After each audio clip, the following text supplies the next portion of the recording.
Bago tayo magsimula sa content natin, para sa ngayong araw na to, sa mga medyo marunong nang gumawa ng Rush ID or matagal nang gumagawa ng Rush ID, pwede nyo nang i-skip etong video na to.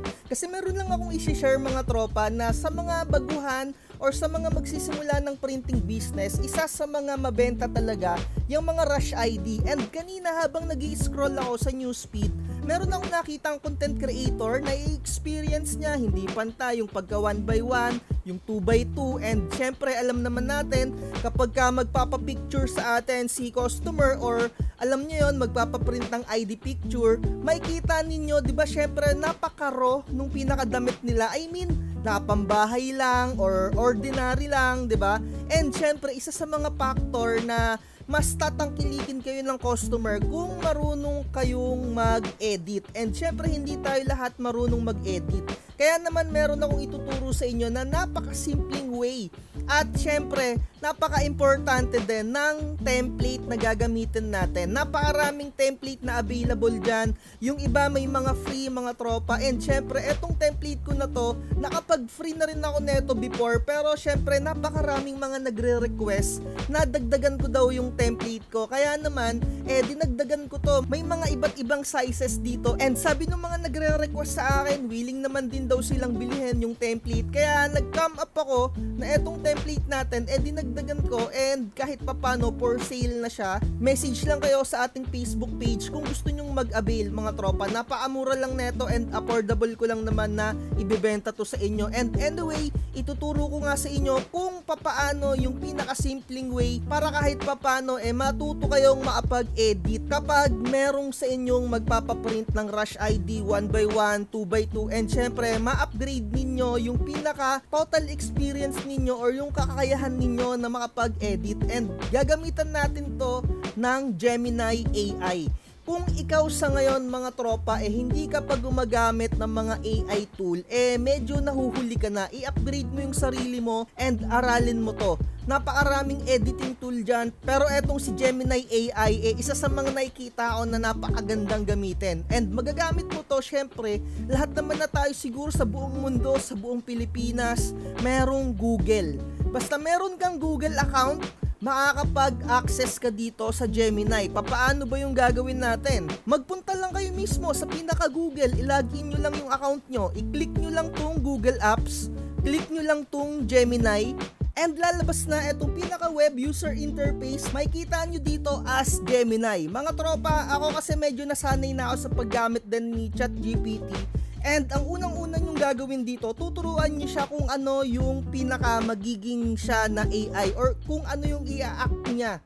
And sasabihin ko sa kanya, act like a graphic artist with a 10 years of experience. And i-enter ko lang to mga tropa. Nasa sa inyo kung gagawin nyo to mga tropa ko, or ika-copy-paste nyo na lang yung pinaka-prompt na i-send ko sa inyo. Mga tropa, syempre, kailangan nyo muna dito ng pinaka-picture ni customer. So, pwede ninyong gawin, mag-open kayo ng Canva sa mga pag-edit-edit, pero eto, pinaka-simpleng way din to mga tropa. So, minsan, ang ginagawa ko, nag-open muna ako ng Canva para syempre ma-resize ko yung ibibigay sa akin na photo ni customer. Sabihin natin dito, 1250 by 1250 pixel. Ito yung pinaka-unit niya. Gagawa muna ako dito kasi syempre kapag may ibinibigay sa atin na picture si customer, hindi siya pantay or hindi siya aakma na pang 1x1 or pang 2x2 kasi kailangan both sides parehas yung pinakasukat niya. I mean, yung pinaka-side niya and yung up and down, magkakasing sukat talaga sila. Kung yung pinakasukat dito sa kaliwa, 1, dapat yung sa taas, 1 din. And syempre, ilalagay ko na dito yung pinaka-picture ni customer na ibinigay sa atin, halimbawa, via Gmail or via Facebook sinend. And makikita na natin dito, eto na yung halimbawa, syempre yung mga customer naman natin kung ano-ano lang yung mga picture na sinesend sa atin. Ang gagawin ko dito, i-resize ko muna siya. And once na ganito na yung pinaka-setup natin, i-copy ko siya or i-download ko na siya para lang make sure na pantay yung both sides. Pero mamaya magsasample ulit tayo kasi minsan may mga senaryo na putol yung ulo, putol yung kaliwat kanan na balikat, mamaya ituturo ko sa inyo or kung ano yung mangyayari.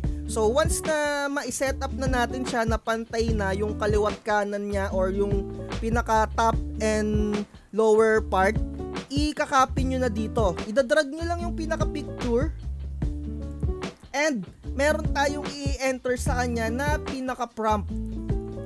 Ika-copy ko lang to mga tropa and ipipaste ko dito. Tuturuan ko ulit siya kung ano yung gagawin niya. Make this a realistic 2x2 ID photo. So kung meron kayong i-edit dito, i-edit nyo na lang. Nasa sa inyo na lang din to mga tropa. Kagaya neto, meron siyang salamin kasi mamaya baka tanggalin niya yung salamin dun sa pag-edit. Dudugtungan ko dito, don't remove eyeglass. And i-enter ko na to. Mag-aantay lang kayo dito siguro mga 10 to 30 seconds na pag-aantay and hindi nyo na kailangan pang mag-edit and ituturo ko din sa inyo. Diba usually may mga nagsisend sa atin, hindi pantay yung mukha, nakatagilid, nakapahiling, nakapaganyan, nakapaling sa kaliwa. May edit din niya to mga tropa. So eto na, na-edit niya na, diba? Naka 2x2 na siya, nakasukat na siya na saktong-sakto. So, ida-download na natin to. So, kitang-kita nyo naman yung enhancement from this. Eto na siya. 'Di ba? And syempre, sa mga itsura na ganito na pag-edit natin, napakaganda nito mga tropa. Lalong-lalo na yung simpleng photo lang naayos natin. So, next natin na gagawin dito, idadrag na natin siya dun sa template na meron ako. And nasa sa inyo kung mag-a-avail kayo nung template natin. So kung nakikita ninyo mga tropa, hindi siya parang eksaktong-eksakto or hindi siya saktong-sakto sa 1x1. Nangyayari rin yan and syempre dahil AI yan. So ang gagawin natin, ika-crop na lang natin to, ima-manual craft natin. Ika-copy ko lang to dito sa destination kung saan yung pinaka mga data ko. Right click natin, tapos edit. So ang gagawin ko, ima-manual crop ko na lang siya mga tropa. Ayan o. Tapos crop nyo lang. And meron pa tayong isang pwedeng gawin para maayos natin. I-paste nyo siya dito sa Canva. Tapos i-stretch nyo na lang siya dito sa ginawa natin na pinaka-template na naka 1250 by 1250 pixel. So stretch nyo lang ng ganyan. Yung magandang pagkakalapat. Ayan, sa tingin ko yung ganitong mga datingan okay na to para sa ating 1x1 and 2x2. So ida-download ko na ulit siya, naka white background naman na yan. Download lang natin. So aantayin nyo lang to mga tropa. So di ba hindi niyo na kailangan pang mag-edit sa Adobe, hindi niyo na kailangan pang mag-manual pa and na-enhance natin yung itsura or kung sino man yung magiging customer natin. Ida-drag nyo lang dito and ayan na. So wala na kayong ibang gagawin pa, ipiprint nyo na lang to and kung tatanungin nyo ako kung magkano yung singilan nito, yung ganitong package mga tropa, 50 to 75 pesos nyo yan pwedeng ibenta.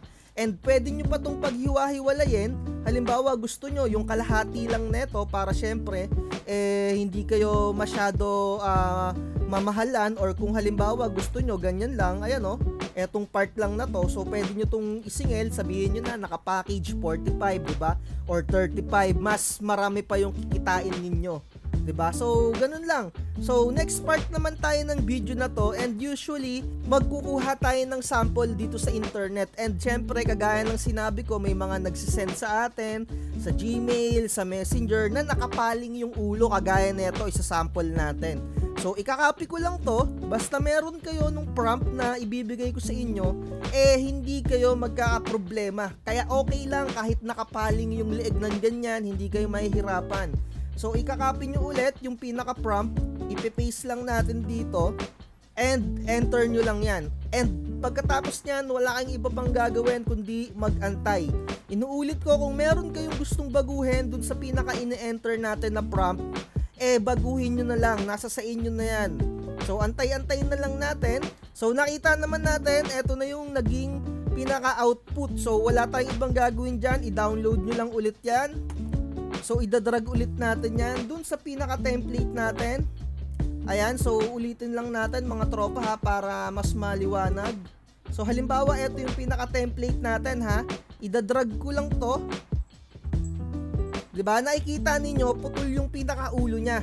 Ang gagawin niyo diyan, aayusin nyo yan mga tropa, may mga technique dyan. Eto, so mag-open ulit tayo, gawa lang kayo ng design na 1250 by 1250. So ilagay nyo dito sa Canva. Ganyan yung mangyayari kapag hindi pantay yung mga sides and yung pinaka top part niya. So isipin nyo, di ba? Mataas yung height niya pero yung pinakalapad niya ay hindi nakaayos. So ang gagawin nyo dito, merong dalawang method sa Canva. Pwede nyo siyang i-stretch na lang manually. Ito yung pinakamadali. Ayan, so mapapansin naman ninyo kulang yung dito sa pinakabalikat na part. Pero pwede na rin yan. So ida-download nyo siya. Ganyan lang, antayin nyo lang ulit siya. So, kailangan kasi sakto yung pinaka-side niya and yung lower and upper part. So, kapag ganyan, na-download nyo na, lagay nyo na ulit dito. So, ayan, nakaayos na siya, hindi na putol yung ulo. And meron din pang isang another method para hindi ganito masyado. Meron dito kay Canva na tinatawag na Magic Expand. So, ipipaste nyo ulit yung pinaka-details ninyo na ganito. Ang mangyayari, magge-generate tayo mga tropa ng balikat niya automatically using Canva. So, ganyan nyo lang siya. And syempre mga tropa ha, kapag gumamit pala kayo ng Gemini, meron siyang pinaka-watermark dito. Okay lang yan mga tropa, maa-adjust nyo naman yan. So, halimbawa, eto na, putol yung balikat, gagawa tayo, magge-generate tayo. Click nyo lang yung pinaka-picture, tapos edit. Hanapin nyo dito sa Magic Studio yung Magic Expand. Eto. Click nyo lang yan, tapos whole page nyo lang siya. Expand. Ayan, antayin nyo lang siyang mag-loading. Aabutin din to ng mga 10 to 20 seconds yung pag-generate neto, pero okay lang yan. So nakita nyo, hindi naman perfect yung pagkaka-generate niya, nagkaroon pa siya ng muscle, pero pili ka lang dito. Ayan o, di ba? Okay na, or eto kung gusto mo, 'di ba? So para sa akin mas fit etong part na to. So click mo lang yung done. Okay na 'yan. So ang next niyo gagawin dito para mawala tong pinaka watermark, stretch mo lang siya ng konti pa. Ayan, mga tropa, perfect na, 'di ba? So download nyo lang. Additional pala mga tropa ha, yung Magic Expand, kailangan naka-Canva Pro kayo doon. Message nyo lang ako kung gusto nyo mag-avail ng Canva Pro. Ayan, da-download na natin. So nakapag-generate tayo nung pinakabalikat niya. And eto na, idadrag ulit natin dun sa template natin. And ayan na, 'di ba? Mas maganda na yung itsura niya pang 1x1 and 2x2. So pwede niyo na siyang i-print, and syempre kung wala kayong yung kagaya nung ginagamit ko nung puncher, i-manual niyo na lang, gamit kayo ng gunting or manual cutter. Pero I highly recommend kung medyo meron naman na kayong budget, bumili kayo ng die cutter na naka 1x1 and 2x2. So dito na natin tapusin tong vlog natin. Nakita nyo naman, napaka-importante na itong mga skills na to para sa inyong sisimulan na printing business. Again, kung gusto nyo mag-avail ng mga template na to, no, message nyo lang ako sa ating Facebook page. And kung meron naman kayong makukuhaan na template, okay lang yan mga tropa, hindi ko kayo pinipilit. Gusto ko transparent tayo palagi dito sa ating YouTube channel. At dito na natin ito tapusin. Like, share, and subscribe. Lagi ko sinasabi, wag na wag magpapauto. Bye-bye. Huwag kang magpapauto, mag-isip ka sa pilian. Sa laro ng buhay, dama ang tampuhan. Di lahat ng nagpa-hype, siguradong totoo. Sariling landas